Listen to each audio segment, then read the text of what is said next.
17절입니다. 여호와 하나님이 그 사람에게 명하여 이르시되 동산 각종 나무의 열매는 내가 임의로 먹되 선악을 알게 하는 나무의 열매는 먹지 말라. 내가 먹는 날에는 반드시 죽으리라 하시니라. 아멘. 우리가 수요 예배 때는 우리가 성경 공부를 접목해서 우리가 같이 말씀을 보는 시간들을 가지려고 하고 있습니다. 우리가 하는 것은 이 성경의 흐름에 관해서 성경의 흐름을 우리가 짚는 이 말씀들을 보게 될 텐데요. 우리 교재는 크게는 성경 탐구 40일 과정이라는 이 교재를 주 텍스트로 해서 저희 같이 진행을 하려고 하고 있습니다. 그리고 보조로는 우리 구약의 파노라마 그리고 신약의 파노라마라고 하는 이런 프로그램과 또한 우리 성경에서 읽는 성경이 읽어지는 이 자료가 우리 가운데 참조 자료로 우리가 사용되어질 것입니다. 그래서 오늘은 저희가 창조 시대인데 오늘은 아마도 조금 이 서론이 길어질 것 같아요. 왜냐하면 이 전체적인 흐름 어떻게 진행되는지를 우리가 보기 위해서는 오늘 이 첫 번째 시간이 조금 중요해서 앞에 조금 이 흐름들에 관련된 걸 보려고 합니다. 자, 우리 먼저 한번 보실까요? 성경의 구조는 우리가 잘 알고 있는 것처럼 옛 언약인 구약과 또 새로운 언약인 신약으로 이렇게 크게 구성이 되어 있죠. 그런데 이 구약 성경은 장차 앞으로 오실 예수 그리스도에 관한 말씀이 바로 이 구약이고, 신약은 오신 예수님에 관한 말씀입니다. 그래서 이 성경 구약과 신약 모두 다 이 예수 그리스도를 중심으로 또한 예수 그리스도를 증거하는 것이 이 신구약 성경이죠. 그리고 넘어가 볼까요? 그런데 이 구약 성경은 총 39권으로 우리가 되어 있습니다. 그리고 주로 히브리어로 기록이 되어 있어요. 물론 구약의 일부 말씀, 예를 들어서 다니엘서 같은 경우는 아람어로 기록되어 있지만 주로는 히브리어로 기록이 되어 있습니다. 그래서 창조부터 예수님 전까지 이야기, 특별히 이스라엘을 중심으로 해서 하나님께서 어떻게 구원의 일들을 이루어 가시는지를 말씀해 주는 것이 구약의 말씀이죠. 반면에 신약은 27권으로 되어 있고 헬라어로 예수님으로부터 인류의 종말까지를 다루고 있는 것이 이 신약의 말씀입니다. 그래서 성경은 66권으로 이렇게 우리가 하나의 주제로 잡을 수가 있을 것 같아요. 하나님께서 잃어버리신 세상을 되찾으시는 이야기인데, 이 잃어버린 세상을 하나님께서는 예수 그리스도를 통해서 구원하시고 회복하시고 다시 찾으시는 말씀이 바로 이 성경이라고 우리가 할 수가 있습니다. 자, 그렇다면은 이 구약의 말씀, 이 39권의 말씀을 우리가 어떻게 분류를 하는지, 이 분류는 학자마다 또 이 유대인들과 교회가 약간 다르게 분류를 하고 있습니다.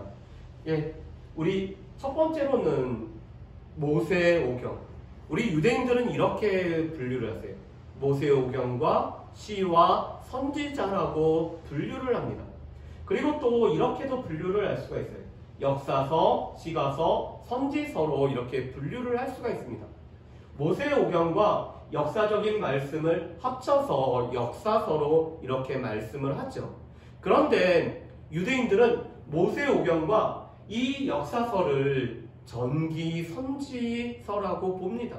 선지자들을 통해서 하나님께서 이스라엘 가운데 행하신 일들을 기록하였다라고 이 앞부분 역사서를 선지서로 보고 있어요. 그리고 시편과 이 선지자, 이것을 후기 선지서로 보고 있는 것이 유대인들이 보고 있는 것입니다. 그런데 보통은 모세오경과 역사서와 시가서와 선지서로 구분을 하는데, 이 선지서는 분량에 따라서 대선지서 5권과 소선지서 12권으로 분류를 합니다. 그런데 우리가 보는 책에서는 이 앞에 있는 부분들을 역사서로 봐서 17권, 그리고 시가서 5권, 그리고 마지막으로 선지서 17권, 이런 형태로 분류해서 저희가 보게 되고요. 그런데 이 17권 역사서는 시제가 과거 시제입니다. 그래서 사건을 다루길 뿐만 아니라 무엇보다도 이야기 형식으로 이루어지는 것이 역사서이고요. 시가서는 현재로서 현재의 경험, 신학적인 경험을 말씀하시며 이것은 노래 형태로 되어 있는 것이 시가서입니다. 반면에 선지서는 장차 있을 미래에 관련된 말씀이고 이것은 또한 앞으로 우리 가운데 이루어질 일에 관해서 소망하는 것, 그리고 형식은 설교의 형태로 이루어진 것이 이 선지서의 말씀이세요. 그래서 우리는 이 형태를 따라서 17권의 역사서와 5권의 시가서와 17권의 선지서라는 이 분류에 따라서 우리가 같이 말씀을 보려고 합니다. 자, 그런데 이 역사서 17권이 중심 주제가 되고 있어요. 그렇기 때문에 무엇보다도 줄거리 부분이 바로 이 17권의 역사서에 관련된 말씀입니다. 그래서 우리가 이 17권 역사서를 통해서 뼈대를 잡는 것들을 우리가 이번 공부를 통해서 저희가 하려고 하고 있고요. 이 5권의 시가서와 17권의 선지서는 이 줄거리를 보충해주는 내용으로 되어 있습니다. 그리고요. 자, 그래서 우리가 시대가 이제 중요한데 이 시대도 또 학자들마다 또 이 가르치는 분들마다 목회자마다 분류를 다르게 할 수가 있습니다. 그런데 우리는 크게 10개의 시대로 우리가 분류를 할 것이고요. 창조시대, 족장시대, 출애굽 광야시대, 정복시대, 사사시대, 통일한국시대, 분열한국시대, 포로시대, 포로귀환시대, 침묵시대로 해서 10개의 시대로 우리가 나누어서 우리가 같이 공부를 하려고 합니다. 그래서 이 창조시대와 족장시대를 다루고 있는 말씀이 바로 이 창세기 말씀이세요. 또 보충해주는 욥기 말씀이 아마 이 창세기 때 기록된 말씀으로 우리가 보고 있습니다. 출애굽 광야시대 때는 출애굽기, 민수기 말씀이 이 줄거리 뼈대가 되는 말씀이고요. 정복시대는 여호수아, 사사시대는 사사기, 통일왕국시대는 사무엘 상하, 열왕기상 11장까지가 이 통일왕국시대를 다루고 있습니다. 분열왕국시대는 열왕기상 12장부터 열왕기 하의 말씀이 다루고 있고요. 포로시대 때는 다니엘, 에스겔 말씀을 통해서 우리가 이 포로시대의 상황들을 볼 수가 있고요. 포로귀환시대는 에스라, 느헤미야 말씀이 뼈대가 되고 있습니다. 그리고는 하나님의 말씀이 침묵한 이 말라기 이후로 예수 그리스도께서 오셔서 또한 복음이 전파되기 전까지 400년의 기간은 침묵시대로서의 우리가 이렇게 보려고 해서 지금 이 창세기로부터 느헤미야 말씀이 우리가 다루는 또 이 공부의 뼈대가 되는 말씀이기 때문에 이 말씀들을 중심으로 해서 우리가 같이 이 뼈대를 세우는 작업들을 지금 하려고 합니다. 자, 그렇다면은 우리 이 세계 지도를 통해서 자, 성경에서 다루고 있는 것은 바로 여기 고대 근동 아시아를 다루고 있죠. 그래서 이 저거를 조금 더 확대해 보면은 이렇게 돼 있습니다. 애굽이 있고요, 에돔이 있고요, 모압이 있고, 그리고 가나안 땅, 팔레스타인 땅이 있고요, 시리아가 있고, 메소포타미아라고 하는 이 유브라테스와 티그리스강 사이에 있는 비옥한 초승달지대인 이 메소포타미아가 있고요, 아수르가 있고, 바벨론이 있고, 갈대아 지방, 이 바벨론을 포함한 곳이 갈대아 지방이죠. 그리고 바사라는 페르시아라는 나라가 이렇게 위치를 하고 있습니다. 자, 그런데 이것은 현재 지도에 보면은 이렇게 또 볼 수가 있어요. 이집트가 여기 있죠. 이스라엘이 있고, 또 이 안에 팔레스타인 자치국이 있고요. 그리고 요르단, 레바논, 시리아, 터키, 이라크, 쿠웨이트, 저쪽 옆으로는 이란이 있는 것이 현재의 이 지도입니다. 그래서 이 현재 지도의 모습과 또 우리가 이 아까 봤던 우리 성경에서 다루는 이 지도를 우리가 같이 생각하면서 보면은 도움이 될 거라고 생각이 되고요. 자, 넘겨보실까요? 자, 그래서 우리가 이제 이 창세기 말씀, 특별히 오늘은 1장부터 11장까지의 말씀을 우리가 이제 다루게 될 텐데요. 자, 여기 유프라테스와 티그리스 강 사이, 여기가 바로 메소포타미아 문명이죠. 그래서 창조 인류 역사가 시작된다라는 부분을 다루는 것이 바로 창세기 1장부터 11장까지의 말씀입니다. 자, 그렇다면 우리 이 창조 시대를 한번 요약을 해보실까요? 이 창조 시대는 이렇게 우리가 요약을 할 수가 있을 것 같아요. 하나님께서 지으신 이 아름다운 세상을 관리하도록 위임받은 인간은 하나님처럼 되려는 교만 속에서 범죄하고 그로 인해 인간과 세상은 타락한다는 것이 1장부터 11장까지의 말씀을 요약을 해서 이렇게 할 수가 있을 것입니다. 하나님께서 지으신 이 아름다운 세상, 하나님께서 지으신 세상은 하나님 보시기에 좋았더라고 선포되었던 세상이죠. 또한 이 세상을 하나님께서는 사람으로 하여금, 인간으로 하여금 이 위임에서 관리하도록 했는데, 이 인간이 하나님처럼 되려는 교만 속에서 범죄하고 그로 인해서 인간과 세상은 타락을 하죠. 그래서 1장부터 11장까지의 이 창조시대는 4가지 주요 사건으로 되어 있습니다. 바로 창조와 타락과 그리고 노아 홍수와 바벨탑 사건으로 이렇게 되어 있죠. 그래서 이 4가지 주요 사건, 창조, 타락, 홍수, 바벨탑의 내용들을 우리가 창조시대에 다루게 되는데, 오늘은 특별히 이 창조, 그 가운데서도 타락에 관련된 부분들을 우리가 같이 한번 우리가 살펴봤으면 좋겠습니다. 우리 먼저 볼 수 있는 첫 번째 것은 하나님의 형상대로 지음을 받은 사람이라는 것입니다. 우리 창세기 1장과 2장은 시점이 조금 다릅니다. 창세기 1장 1절부터 2장 3절까지의 창조 이야기를 우주적인 창조에 관련된 말씀으로 우리가 볼 수가 있어요. 그래서 찰스 다이어와 유진 메리라는 분은 또한 이렇게 표현합니다. 창세기 2장 4절부터 25절 말씀은 하늘과 땅이 아닌 인간이 중심이 되고 있기에 인류학적 이야기로 인식되어야 한다라고 말씀을 하고 있습니다. 다시 말해서 창세기 1장에서는 하나님께서 온 세상을, 천한 만물을 창조하시는 이 창조에 초점을 맞추고 있다면, 창세기 2장은 사람의 창조에 초점을 맞추어서 말씀을 하고 있죠. 자, 그런데 이 하나님의 형상대로 지음받은 사람에 있어서 가장 중요한 것은 바로 하나님의 형상과 모양대로 창조가 되었다는 것입니다. 그렇기 때문에 하나님의 형상을 지니고 있는 사람은 아주 특별한 존재이죠. 그가 어리거나 노년이 되거나, 그가 남자나 여자나, 그가 부유한 자나 가난한 자나, 그가 권력이 있는 자나 권력이 없는 자나, 모든 사람은 하나님의 형상대로 지음을 받았기 때문에 아주 특별한 존재라는 거죠.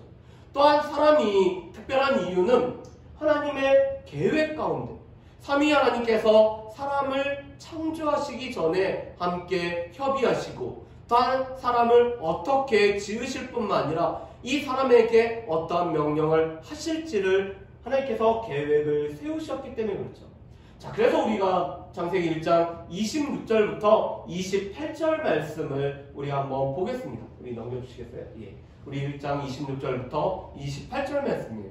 우리 한번 같이 한번 읽어보실까요? 같이 읽겠습니다. 하나님이 이르시되 우리의 형상을 따라 우리의 모양대로 우리가 사람을 만들고 그들로 바다의 물고기와 하늘의 새와 가축과 온 땅과 땅에 끼는 모든 것을 다스리게 하자 하시고, 하나님이 자기 형상 곧 하나님의 형상대로 사람을 창조하시되 남자와 여자를 창조하시고, 하나님이 그들에게 복을 주시며 하나님이 그들에게 이르시되 생육하고 번성하여 땅에 충만하라, 땅을 정복하라, 바다의 물고기와 하늘의 새와 땅에 움직이는 모든 생물을 다스리라 하시니라. 아멘.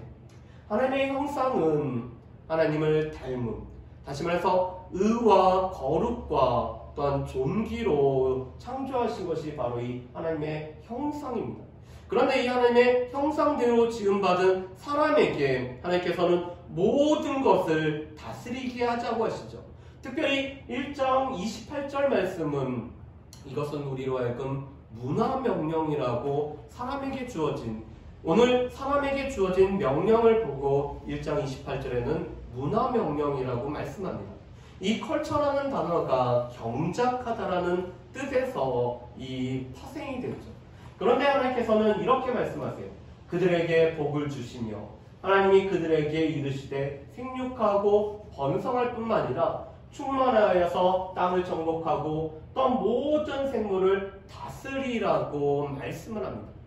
이것은 하나님의 대리자가 되어서 하나님으로부터 위임받은 존재가 되어서 청지기로서 하나님께서 만드신 이 아름다운 세상을 관리하도록 위임받은 것이 바로 이 사람이라고 말씀을 하고 있으세요. 자, 그런데 앞으로 한번 돌아볼까요? 그런 사람을 하나님께서는 이렇게 지으십니다. 흙으로 그 코에 생기를 불어넣으심으로 말미암아 생명이 되었다라고 말씀을 하세요. 자, 그런데 사람도 하나님께서는 흙으로 지으시죠.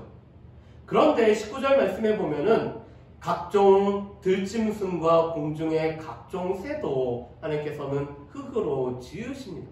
하나님께서 사람뿐만 아니라 이 짐승과 공중의 새도 흙으로 짓고 계시죠.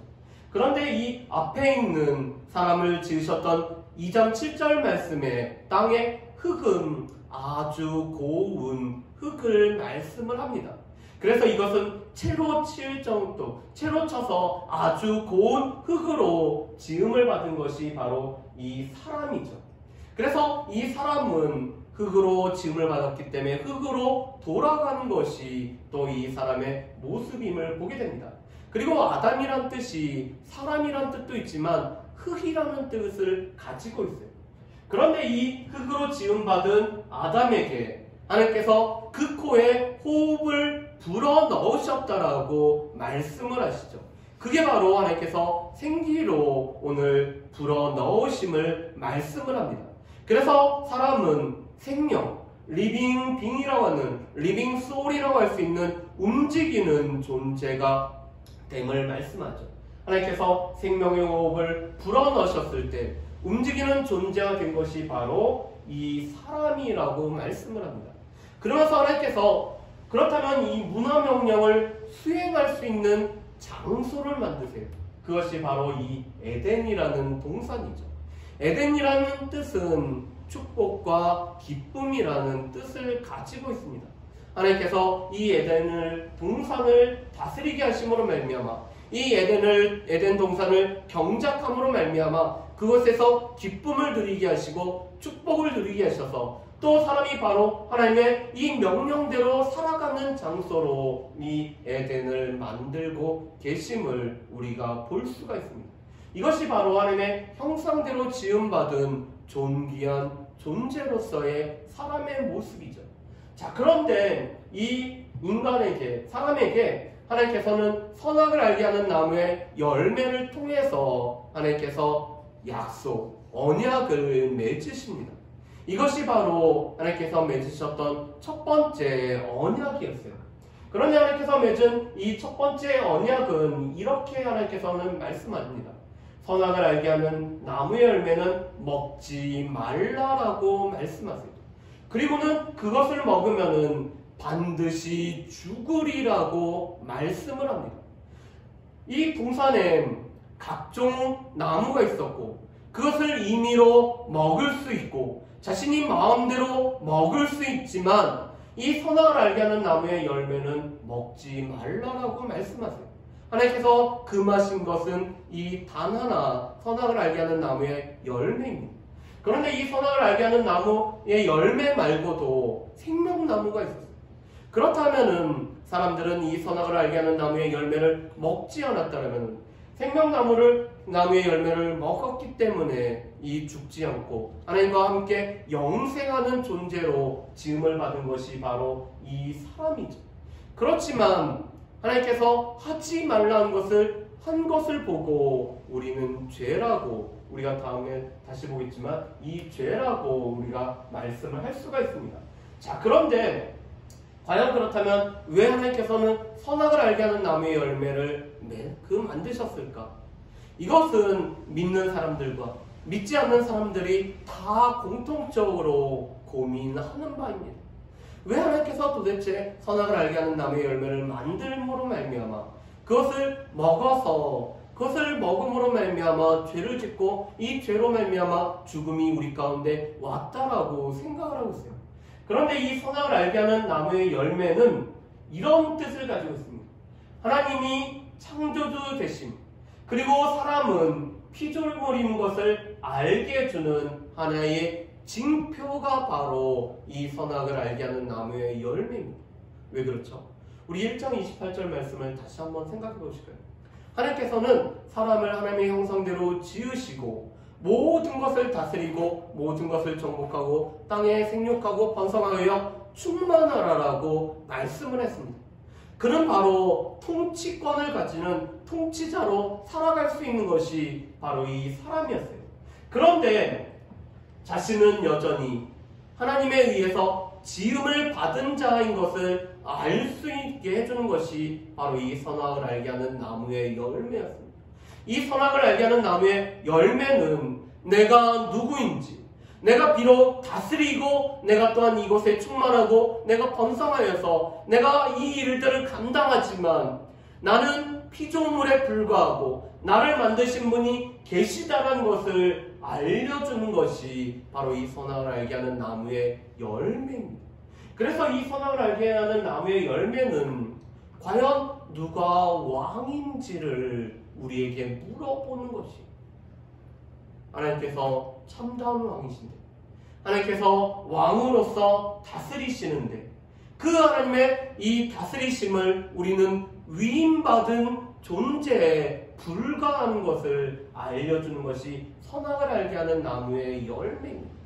하나님은 이 선악을 알게 하는 나무의 열매를 통해서 우리로 하여금 힘들게 하고 우리로 하여금 죄짓게 하고 우리로 하여금 범죄 가운데서 신음하게 하기 위해서 만드신 것이 아니라 이 선악을 알게 하는 나무의 열매를 통해서 나는 하나님과 언약을 맺었을 뿐만 아니라 하나님께서 하지 말라는 것을 하지 않아야 되는 나는 창조 목자가 아니라 나는 피조물에 불과하다는 것을 늘 알게 해주고 깨닫게 해주는 것이 바로 이 선악을 알게 하는 나무의 열매였죠. 그래서 이 선악을 알게 하는 나무의 열매는 어떻게 보면은 이 아담일 뿐만 아니라 우리에게도 늘 중요합니다. 과연 누가 왕인가? 나의 삶을 다스리는 것은 누구인가? 나의 삶을 내가 다스리는가? 아니 나는 하나님의 다스림 가운데 있어야 되는지를 우리로 하여금 생각하게 하는 것이 선악을 알게 하는 나무의 열매이죠. 그런데 이것은 또한 우리에게는 지금은 하나님의 말씀이 바로 우리로 하여금 하나님이 우리를 다스리시는 왕이시고 우리는 하나님을 왕으로 모시고 살아가야 되는 피조물이라는 것을 알려주는 것이 바로 지금은 성경 하나님의 말씀입니다. 우리는 하나님의 말씀을 통해서 나는 하나님에 의해서 지음을 받은 피조물에 불과하고 하나님께서는 창조주가 되셔서 나의 왕이 되신다는 것을 우리는 하나님의 말씀인 성경을 통해서 우리가 알 수가 있는 거예요. 그런데 아담에게는 바로 이 선악을 알게 하는 나무의 열매가 바로 이 역할을 했습니다. 하나님께서 참으로 왕이 되시고 또한 그 삶에 다스리시는 분이 바로 하나님이시라는 것을 알게 해주는 것이 선악을 알게 하는 나무의 열매이죠. 자, 그런데 이 창세기 2장 16절과 17절 말씀은 또한 반면에는 계약, 하나님과 맺은 이 언약에 따른 저주를 갖고 있는 것이 바로 이 첫 번째 언약이 우리에게 주어지는 것입니다. 그래서 하나님의 말씀을 어기고 선악을 알게 하는 나무의 열매를 먹으면은 반드시 죽게 되는 저주가 따르는 것이 2장 16절과 17절의 말씀이죠. 자, 그런데 이 아담과 하와는 과연 어떻게 했을까? 우리가 세 번째 보는 것은 바로 이 타락이죠. 자, 창세기 3장 1절부터 6절 말씀을 우리가 먼저 같이 한번 읽어보도록 하겠습니다. 우리 넘겨주실까요? 예, 창세기 3장 1절부터 6절 말씀 우리 같이 한번 읽어보실까요? 같이 읽겠습니다. 그런데 뱀은 뱀이 요소부터 제가 기록했죠. 뱀이 중간부터 우리 같이 읽겠습니다. 뱀이 여자에게 물어 이르되 하나님이 참으로 너희에게 동산 모든 나무의 열매를 먹지 말라 하시더냐. 여자가 뱀에게 말하되 동산나무의 열매를 우리가 먹을 수 있으나 동산 중앙에 있는 나무의 열매는 하나님의 말씀에 너희는 먹지도 말고 만지지도 말라 너희가 죽을까 하노라 하셨느니라. 뱀이 여자에게 이르되 너희가 결코 죽지 아니하리라. 너희가 그것을 먹는 날에는 너희 눈이 밝아져 하나님과 같이 되어 선악을 알 줄 하나님이 아심이니라. 여자가 그 나무를 본즉 먹음직도 하고 보암직도 하고 지혜롭게 할 만큼 탐스럽기도 한 나무인지라. 여자가 그 열매를 따먹고 자기와 함께 있는 남편에게도 주매 그도 먹은지라. 아멘. 오늘 말씀해 보면은 제가 이 조금 다른 색깔을 해놓은 부분들이 있는데 이 말씀들을 우리 가운데 조금 더 생각해 봐야 될 말씀입니다. 자, 우리 다시 앞으로 가서 한번 보실까요? 자, 첫 번째로 이 뱀은 언약의 직접적인 당사자가 아니라 앞으로 서 그 당사자가 아니라 하나 더 앞으로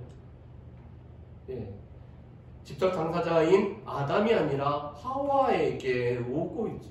그러면서 하와에게 하나님의 신실하심을 의심케 하고 있는 것이 바로 이 뱀이 하고 있습니다. 뱀의 말을 다시 한번 보실까요? 3장 1절 말씀에 보면 이렇게 되어 있죠. 하나님이 참으로 너희에게 동산 모든 나무의 열매를 먹지 말라 하시더냐. 아니요, 그냥 앞으로 계속 놔둬주세요. 이 동산의 모든 나무의 열매. 오늘 이 뱀은 하와한테 이렇게 물어보지 않습니다. 선악을 알게 하는 나무의 열매를 하나님께서 먹지 말라 하시더냐라고 물어보지 않고 하나님께서 마치 이 하나도 허락하시지 않으신 분인 것처럼 그래서 동산 모든 나무의 열매를 먹지 말라고 했느냐라고 오늘 물어봄으로 말미암아 하나님의 신실하심, 하나님의 사랑하심, 하나님께서 많은 것을 베풀어 주심을 의심케 하는 질문으로 하고 있죠. 그러면서 덧붙임과 더불어 오늘 의심하고 왜곡하고 있는 하와의 대답을 볼 수가 있습니다. 그래서 3절 말씀에 보면은 이렇게 하죠. 너희는 먹지도 말고 만지지도 말라라고 하와가 대답하고 있습니다. 하나님께서는 어떻게 말씀하셨죠? 선악을 알게 하는 나무의 열매를 먹지 말아라라고 말씀하셨죠. 그런데 하와는 덧붙입니다. 하나님께서는 먹지도 말고 만지지도 말라고 해서 하나님께서는 마치 인색하신 분인 것처럼 오늘 하와가 대답을 하고 있죠. 그러면서 왜곡합니다. 하나님께서는 반드시 죽으리라고 말씀했는데 하와는 이렇게 답을 하고 있죠. 너희가 죽을까 하노라. 이 죽을까 하노라라는 것은 죽을 수도 있고 죽지 않을 수도 있다는 것입니다. 하나님께서는 반드시 죽는다. 너희가 나의 명령을 어기면은 반드시 죽는다라고 말씀하셨지만 하와는 우리가 죽을 수도 있고 죽지 않을 수도 있지 않을까라는 의심과 더불어서 하나님의 말씀을 왜곡을 하고 있습니다. 그랬더니 뱀이 이렇게 얘기하죠. 너희가 결코 죽지 아니하리라. 하나님께서는 죽는다라고 말씀하셨는데 하와는 우리가 죽을까 하나라고 대답을 했고 오늘 뱀은 확정적으로 너희가 결코 죽지 않는다라고 하나님의 말씀을 정면으로 부정해서 이야기를 하고 있습니다. 그러면서 너희가 하나님같이 되어서 선악을 알 줄을 하나님이 아신다라고 말씀하십니다. 여러분, 우리 한번 생각해 볼까요?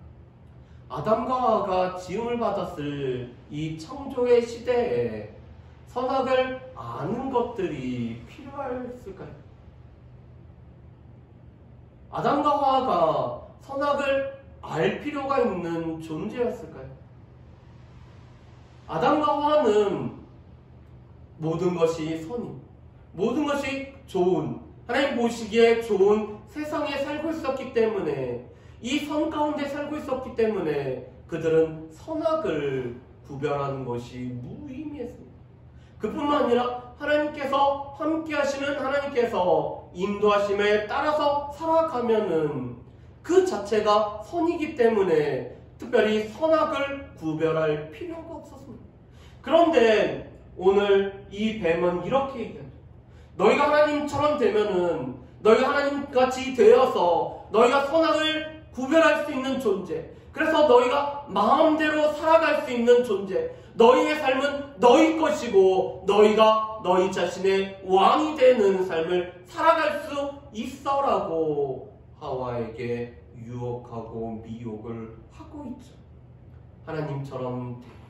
너희가 하나님이 되라. 너희 자신이 하나님이여.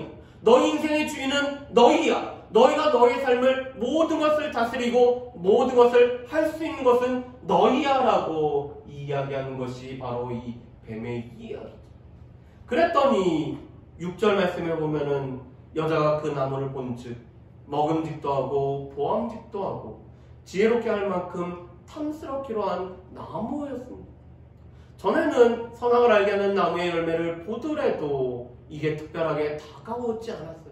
그렇지만 이제는 정말 먹고 싶은, 먹음직도 하고 정말로 이 뭔가를 구별할 수 있는, 그래서 우리 가운데 너무 보암직도 하고, 그래서 우리로 하여금 지혜롭게 할 만큼 하나님처럼 되게 할 만한 이 선악을 알게 하는 나무로 보여졌다는 것입니다.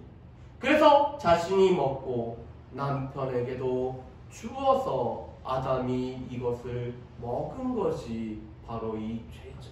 그래서 우리가 죄를 이렇게 우리가 정의를 내릴 수가 있습니다.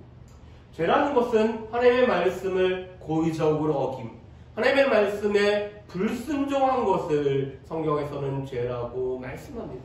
하나님께서 먹지 말라고 한 것을 먹은 것이 죄이고, 하나님께서 하지 말라고 한 것이 바로 죄이고, 하나님의 말씀에 고의적으로 불순종한 것, 하나님의 말씀에 순종하지 않은 것을 우리가 죄라고 합니다. 그렇다면 이 죄의 결과, 이 타락의 결과가 어떤 것입니까? 먼저는 우리 가운데 죽음이었죠. 그래서 첫 번째 죽음이 영적인 죽음, 하나님과의 분리가 생겼습니다. 그래서 이 수치심으로 인해서 하나님의 얼굴을 피하여 숨어버리는 거죠. 하나님의 8절 말씀에 보면은, 창세기 3장 8절 말씀은 제가 읽어보겠습니다. 3장 8절에 이렇게 되어 있습니다. 그들이 그날 바람이 불 때 동산에 거시는 여호와 하나님의 소리를 듣고 아담과 그의 아내가 여호와 하나님의 낯을 피하여, 오늘 수치심으로 인해서 하나님의 낯을 피하여, 하나님의 얼굴을 피하여 숨어버리는 것이 사람인데, 이것은 바로 하나님과의 분리, 영적인 죽음을 말씀하고 있죠. 하나님께서는 선악을 알게 하는 나무의 열매를 먹으면 반드시 죽는다라고 했는데, 하나님과 늘 함께하고 하나님과 교제하며 이 에덴이라는 동산에서 하나님과 함께 살아갈 뿐만 아니라 그 안에서 안식을 누렸던 이 아담이 하나님을 피하여 숨음으로 말미암아 하나님과의 분리, 하나님과의 관계가 깨어지는 영적인 죽음을 경험을 하게 됩니다. 이게 바로 죄, 타락의 결과이죠. 두 번째로는 육체의 죽음이죠. 우리의 육체와 영혼이 분리되는 육체의 죽음입니다. 그런데 창세기 5장 5절 말씀에 보면은 이 육체의 죽음이 나와 있습니다. 우리 5장 4절과 5절 말씀 우리 같이 한번 읽어보실까요? 5장 4절과 5절 말씀입니다. 예, 이것을 우리 같이 한번 읽어보겠습니다. 아담은 셋을 낳은 후 800년을 지내며 자녀들을 낳았으며 그는 930세를 살고 죽었더라. 아멘. 오늘 5장 5절 말씀에 보면은 이 아담이 죽었다라고 결론을 지어서 말씀을 합니다.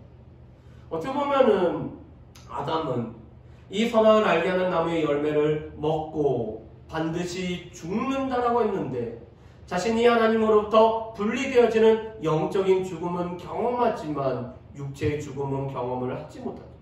그런데 자신이 육체의 죽음을 경험하기 전에 그는 먼저 자신의 아들 아벨이 가인에 의해서 쳐 죽임을 당하는 것을 보고 육체의 죽음이 오는 것을 보게 됩니다.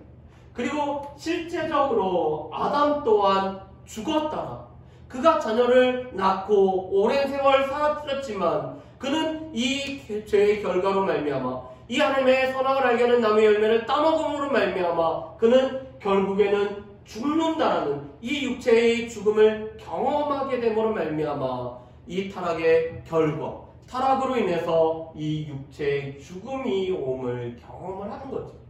자, 그런데 세 번째 죽음이 있습니다. 그것은 바로 영원한 죽음이죠. 하나님과의 분리를 경험하고 우리의 육체와 영혼이 죽는 이 육체의 죽음. 그렇지만 하나님의 심판을 받아서 이 영원한 불못에서 영원한 죽음을 경험하는 것이 바로 이 영원한 죽음입니다. 그리고 이 타락의 결과로 오늘 하나님께서 내리신 형벌의 모습이 이것이죠. 남자는 땀을 흘려야지만이 오늘 이 먹고 살 수 있는 노동이라는 것이 오늘 이 타락의 결과로 남자에게 주어진 형벌로서 주어집니다. 물론 아담은 이미 문화명령에 따라서 하나님의 동산을, 에덴의 동산을 경작하는 일을 감당했어요. 그런데 에덴에서의 이 일은 기쁨과 감사였기 때문에, 그래서 이 에덴이라는 이름 뜻이 기쁨과 축복이라는 뜻을 가지고 있습니다. 노동은 사람이 사람으로서, 하나님의 형상을 지음을 받은 사람으로서 사람의 가치를 실현하는 것이 바로 이 노동이었습니다. 그렇기 때문에 이 노동은 기쁨과 감사였어요. 그렇지만 죄를 범한 이후에 이 노동은 땀을 흘려야지 먹을 것을 먹는, 수고를 해야 되므로 이 수고의 대가를 받는 이 노동으로 바뀌어집니다. 그뿐만 아니라 이 여인에게는 출산의 이 고통이 따르게 되죠. 이 출산을 잉태하고 또한 출산하는 이 고통이 오늘 여인에게 형벌이 주어집니다. 그뿐만 아니라 관계가 깨어지죠. 말씀을 보면은 오늘 이 남자와 여자는 하나님의 형상으로 지음을 받았기 때문에 하나님의 형상이라는 내용 속에서는 남자와 여자로 지음을 받은 것이 있습니다. 그렇기 때문에 아담의 갈비뼈로 지음을 받은 너무나 동등한 존재일 뿐만 아니라 돕는 배필, useful helper가 되는 것이 바로 이 돕는 배필이었던 남자에게서는 여자가, 여자에게서는 남자가 돕는 배필이어서 동등한 존재인 거죠. 그래서 이 신학자 중에서는 이렇게 표현을 하게 합니다. 아담의 머리뼈로 만들어지지 않았기 때문에 아담 위에 군림하지도 않고, 아담의 이 발가락 뼈로 만들어지지 않았기 때문에 그가 아담에 의해서 지배당하지도 않는, 이 아담의 갈비뼈로 지음을 받았기 때문에 남녀가 늘 동등한 관계로 오늘 지음을 받은 거죠. 그런데 3장 16절 말씀에 보면은 이 관계가 바뀌어져 있습니다. 제가 읽어보겠습니다. 또 여자에게 이르시되 내가 내게 임신하는 고통을 크게 더하리니 내가 수고하고 자식을 낳을 것이며 너는 남편을 원하고 남편은 너를 다스릴 것이니라 하시고, 남편을 원하고 바라지만 이 남편은 여인을 다스리는, 남자가 여자를 다스리는 관계로 오늘 관계가 깨어질 뿐만 아니라 변화가 되는 거죠. 물론 그 전부터 이미 이 관계의 깨어짐은 있었습니다. 하나님께서 아담에게 누가 너로 하여금 이 선악을 알게 하는 나무의 열매를 먹게 했느냐라고 물어봤을 때 아담은 하나님께서 지어주신 이 여인 하와를 핑계를 댑니다. 하와는 뱀 때문에 그렇다라고 핑계를 대죠. 아담은 자신이 이 죄를 지었고 내가 하나님의 말씀에 순종하지 않았습니다라고 자신의 했던 일을 고백해야 됨에도 불구하고 하나님께서 허락하신 이 하와 때문에, 하와가 저한테 주셔서 제가 이 선악을 알게 하는 나무의 열매를 먹었습니다라고 자기의 책임을, 자기가 했던 일을 인정하지 않고 책임을 전가시키고 있죠. 이미 관계가 깨어졌습니다. 그런데 그 관계의 깨어짐은 남자가 여자를 다스리는 것으로 이 변화가 생겨버리죠. 또한 자연과도 변화가 생깁니다. 그래서 가시덤불과 엉겅퀴가 나는, 그래서 남자는 수고하고 땀을 흘려야지만이 먹을 수 있는, 그 전에는 늘 생명이 풍성하여서 우리 가운데 부족함이 없이, 우리 가운데 이 결핍함이 없이 우리가 살아갈 수가 있었는데, 이제는 자연의 변화가 생겨서 가시덤불과 엉겅퀴가 나서 이 또한 피조물이 탄식하는 이 자연의 변화를 가져온 것이 바로 이 타락의 결과이자 또한 형벌이죠. 그렇지만 하나님께서는 우리 가운데 여전히 복음을 허락하고 계십니다. 하나님께서는 아담이 범죄한 때부터 이미 이 잃어버린 세상을 구원하시기 위해서 하나님께서 일을 하고 계시고, 하나님께서는 계획을 가지고 계셨고, 하나님께서 일하고 계십니다. 그래서 창세기 3장 15절 말씀을 원시 복음이라고 하죠. 우리 3장 15절 말씀을 우리 같이 한번 읽어보겠습니다. 내가 너로 여자와 원수가 되게 하고 내 후손도 여자의 후손과 원수가 되게 하리니 여자의 후손은 내 머리를 상하게 할 것이요 너는 그의 발꿈치를 상하게 할 것이니라 하시고 아멘. 오늘 하나님께서는 여자의 후손으로 오시는 예수 그리스도에 관해서 말씀합니다. 여자의 후손으로 오셔서 또한 너의 후손과 원수가 되고 여자의 후손은 내 머리를 상하게 할 것이다. 바로 이 죄와 죽음의 권세를 깨뜨리실 것을 말씀을 하죠.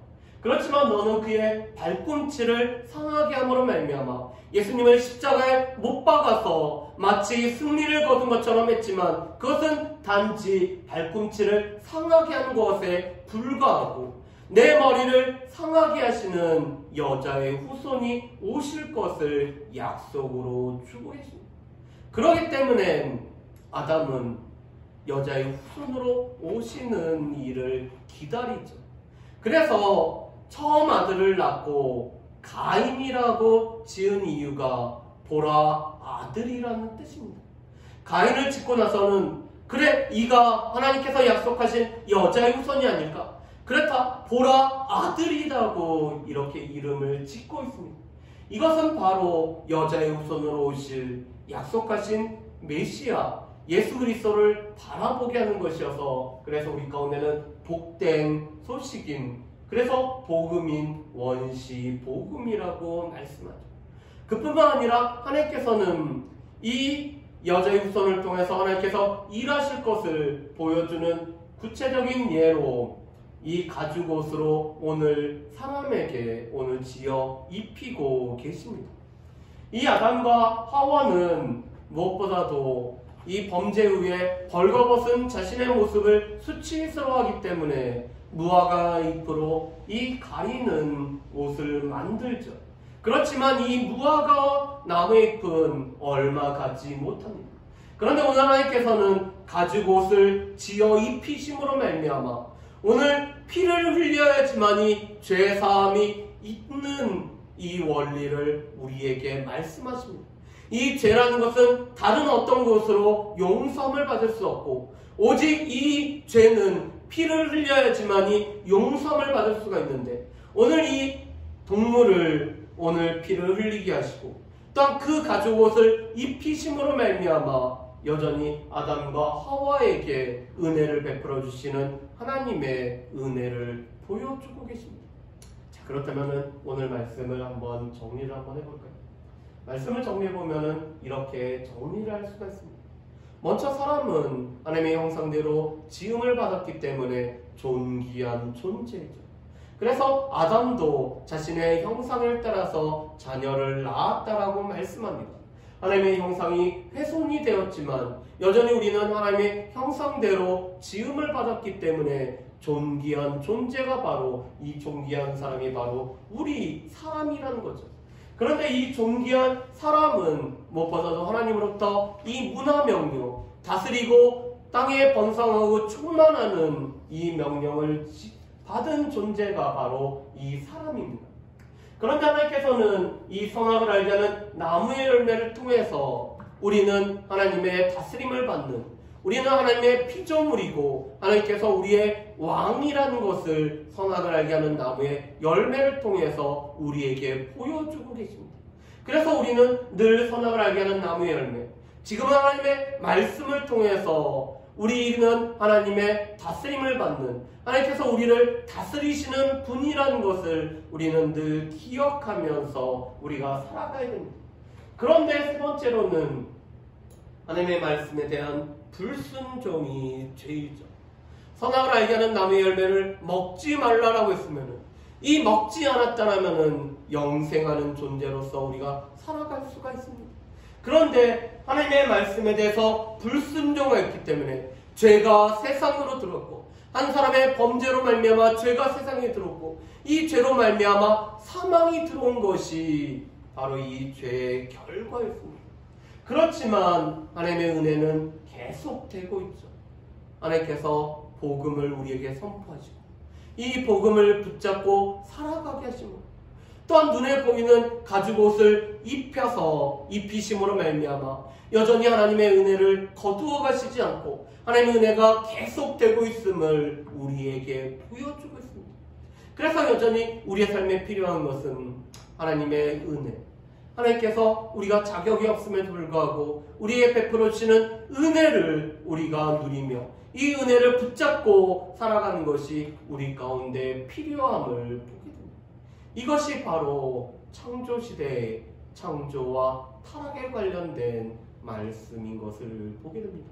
바라기는 오늘 말씀을 우리가 기억을 하면서 이 선악을 알게 하는 나무의 열매는, 이것은 바로 하나님께서 우리의 삶의 왕이 되시고 또한 우리의 왕으로서 하나님께서 다스리신다는 것을 보여주기 위한 가장 중요한 징표였고, 우리는 하나님의 형상대로 지음받은 존귀한 존재이지만 우리가 하나님의 말씀을 불순종하여서 우리가 죄를 범하였고, 이 죄로 인해서 사망이 들어오는, 타락의 결과로 인해서 사망이 들어온 것을 우리가 기억하면서 살아갈 수가 있기를 소망합니다. 그뿐만 아니라 하나님의 은혜는 계속되기 때문에 이 은혜 가운데 우리가 잠겨서 은혜를 붙들고 살아갈 수 있는 저 여러분들 되시기를 주님의 이름으로 축복합니다. 기도하겠습니다.